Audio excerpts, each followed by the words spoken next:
একটা সমীকরণ, কি সমীকরণ? এটা হলো এক চলক বিশিষ্ট দ্বিঘাত সমীকরণ। আর এক চলক বিশিষ্ট দ্বিঘাত সমীকরণের অবশ্যই একটা আদর্শ রূপ আছে, যে আদর্শ রূপটাকে আমরা এইভাবে বলতে পারি যে আদর্শ রূপটা হলো আমাদের যে ax square plus bx plus c equal কি 0। ঠিক আছে, আর দ্বিঘাত সমীকরণটাকে আমরা অবশ্যই আদর্শ রূপের সাথে কল্পনা করব। আচ্ছা, করলাম এই পর্যন্ত। করার পরে আমাদের বলছে যদি মূলদ্বয় সমান হয়, মূলদ্বয় কি হয়? সমান হয়। মূলদ্বয় কখন সমান হবে? মূলদ্বয় ঠিক তখন সমান হবে যখন নিশ্চায়কের মান, এই যে নিশ্চায়কের মান 0 হলে। কি হলে? 0 হলে। যদি নিশ্চয়কের মান 0 হয় তাহলে মূলদ্বয় কি হবে? সমান হবে। ঠিক আছে, তার মানে নিশ্চয়কের মানটা কি হবে? আমাদের 0 হবে।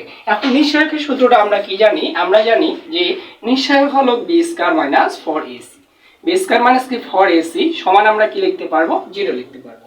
এখান থেকে আমাদের তিনটা চলক বিদ্যমান রয়েছে, একটা a, একটা b আর একটা c, তাই না? এখন এই অজ্ঞাত রাশিগুলোর মান আমরা কিভাবে বের করব? দেখেন, x স্কয়ারের সাথে যে থাকবে সেটাকে আমরা a বলবো। এখানে x স্কয়ারের সাথে a আছে, তার মানে a এর জায়গায় a বসাবো। ঠিক আছে, আর x এর সাথে যে থাকবে, এটাকে আমরা b বলবো। তাহলে এখানে x এর সাথে b আর এখানে x এর সাথে -6, তাহলে b এর জায়গায় আমরা মান বসাবো -6। এটার উপর কি দিব? স্কয়ার। এরপরে থাকলো কি আমাদের -4ac, এর জায়গায় a, কারণ এইখানেও a এখানেও a, তাই আমরা a এর জায়গায় a বসাচ্ছি। ঠিক আছে, এরপরে c। এখন c এর জায়গায় কত? c মানে ধ্রুবপদ। এই যে ধ্রুবপদ মানে কি? চলক বর্জিত পদটাকে আমরা ধ্রুবপদ বলতেছি, তাই আমরা বলতে পারি c এর জায়গায় হবে আমাদের 9 সমান আমরা কি দিব? 0।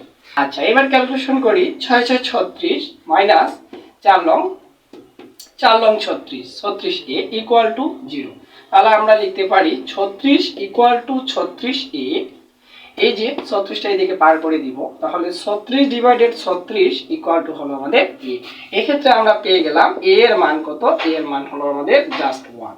এর মান যদি 1 হয় তাহলে এখানে কি হবে? আমাদের যে সমীকরণের মূলদ্বয় পরস্পর সমান হবে। ঠিক আছে, আর একটু বেসিক ধারণাটা বুঝাই দিই। আমাদের নিশ্চয়কের মান যে 0 হলো এবং কিভাবে বুঝতেছি আমরা যে এখানে মূলদ্বয় সমান হচ্ছে। ঠিক আছে, বিষয়টা হলো এরকম, আমরা দ্বিঘাত সমীকরণের সূত্রটা জানি এরকম যে x সমান -b plus minus √b square minus 4ac divided 2a।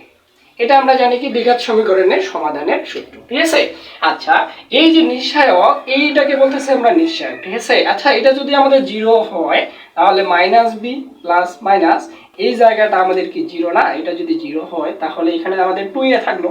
সেক্ষেত্রে আমরা -b প্লাস মাইনাস আমরা 0 পাচ্ছি ডিভাইডেড 2a পাচ্ছি।